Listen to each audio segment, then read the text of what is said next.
muy poco hubo un problema bastante serio en un colegio en Santiago, un colegio muy exitoso, de mucho prestigio, que lidera ranking de la PSU, que señaló que se iba a cambiar de lugar porque le quedaba chico, quería un lugar súper legítimo, más grande, con buenas canchas deportivas, y se lo comunicó al papá, a los papás, se los comunica a fines de año, ya cuando los papás se van, y quedó la crema, como se dice en buen chileno.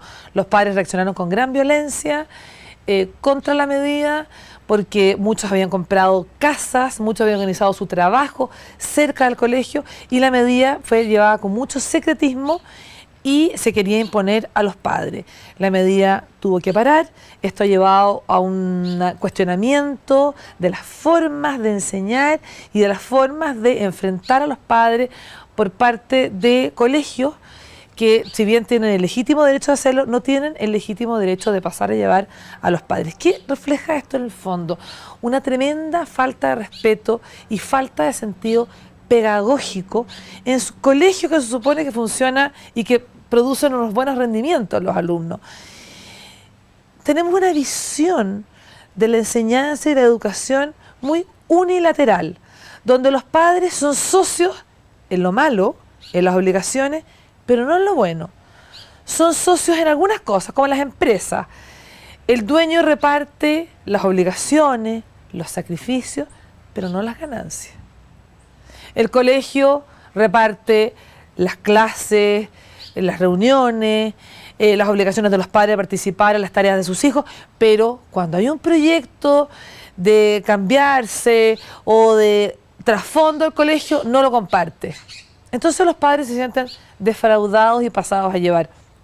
¿Esto es solamente un problema de estilo, de comunicación, o hay un problema de fondo? Para mi gusto hay un problema, obviamente, que de estilo de comunicación, de forma como se dicen las cosas, de hacer participar al otro, de sentirlo parte, pero también hay un problema de fondo. ¿Qué significa educar? Invitar a una familia a participar a un colegio.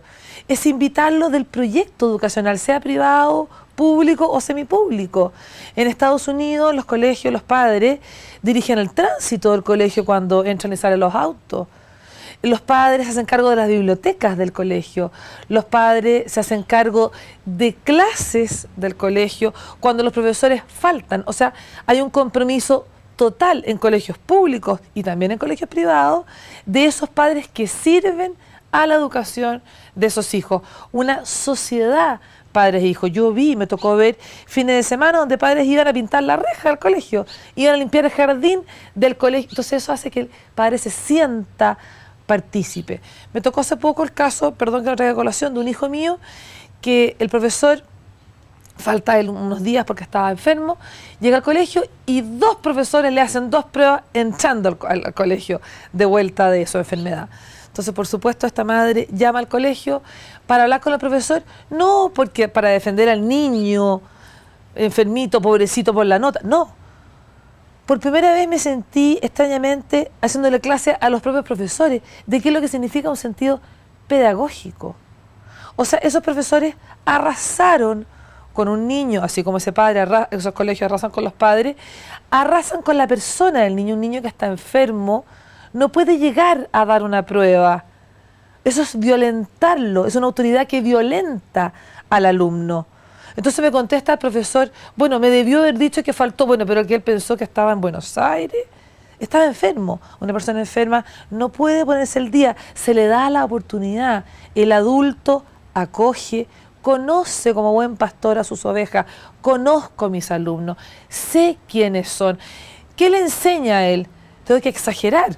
Tengo que mentir para que me haga caso, porque si le digo que tenía una simple gripe, me friega una prueba. Entonces quiere decir que tuve un ataque de apendicitis y que partí a las 4 de la mañana a la clínica. Entonces somos una sociedad que nos enseñan a mentir, a exagerar para ser tomados en cuenta, porque si decimos la verdad, somos castigados. ¿Conoce el jefe a sus ovejas? ¿Conoce el profesor a sus ovejas? ¿Conoce el párroco a sus ovejas? ¿Conoce al padre a sus ovejas? ¿Le creo? ¿Le doy confianza? ¿Lo premio si me dice la verdad? ¿O lo castigo? Entonces, profesores aquí en Chile generalmente ponen pequeñas trampitas en las pruebas para que caiga el alumno y le vaya mal. Vivimos en Estados Unidos con mis hijos, las pruebas eran por internet. O sea, ellas pudieron contestar en su casa. Lo que me recuerda obviamente al padre Kentenich cuando hacía clases, que se iba de la sala y dejaba a los alumnos solos, que ellos contestaran. Qué ingenuo, todos van a copiar. No, cuando uno recibe la confianza, el hombre se siente llamado por dignidad a responder en confianza. Nos podemos equivocar, pero en general respondemos con confianza. Me dice el profesor, su hijo le di la oportunidad de hacer la prueba y no la quiso hacer. ¿Por qué cree usted?, le digo yo. Porque se sintió pasado a llevar, se sintió humillado. No le va a decir nada, va a tener una obediencia pero un vasallaje, pero va a reventar como un volcán contra toda autoridad después, porque la autoridad sí se hace abusiva, no de servicio, porque impongo a rajatabla sin mirar, sin saber, sin acoger la debilidad del otro. Y doy de pasado un mensaje falso, que solamente acepto a los perfectos, que solamente quiero a los buenos. Un profesor justamente hace clase a los imperfectos, recoge a los que necesitamos ayuda. Un profesor, ¿para qué va a hacerle clase a los perfectos? Una madre, ¿para qué va a ser madre o padre de un perfecto? Nosotros, como nos reconocemos débiles e imperfectos, vamos al colegio a aprender, pero sobre todo no materias, humanidad, sentido de autoridad y de servicio. Es urgente una buena comunicación entre padres y autoridades de colegio con un sentido pedagógico y sobre todo entre profesores y sus alumnos, para que ese alumno el día de mañana, que sea un jefe, ese alumno que sea un padre, ejerza la autoridad como servicio, como armonía.